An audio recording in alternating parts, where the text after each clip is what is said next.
আসসালামু আলাইকুম। আমি মোহাম্মদ শাকিল খান, এআই টেকনিশিয়ান ও পল্লী প্রাণী চিকিৎসক। স্ক্রিনে যে গাভীটি দেখতে পারছেন, গাভীটির জরায়ু ইনফেকশন। গাভীর মালিক সকালে আমাকে মুঠোফোনে গাভীটি হেঁটে আসার বিষয় নিশ্চিত করেন।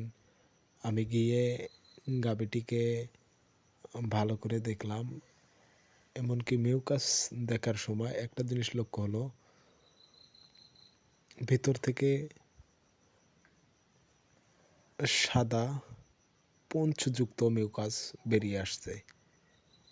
জরায়ু ইনফেকশন নিয়ে আমার ইউটিউব চ্যানেলে একটি ভিডিও আপলোড করা আছে, আপনারা দেখে নেবেন। চ্যানেলটি সাবস্ক্রাইব করে পাশেই থাকবেন। রোগব্যাধি সম্পর্কিত সকল ধরনের নতুন নতুন ভিডিও পেতে চ্যানেলটি সাবস্ক্রাইব করে পাশে থাকবেন। এমনকি যে কোনো ধরনের পরামর্শের জন্য স্ক্রিনে দেওয়া নাম্বারে যোগাযোগ করতে পারেন।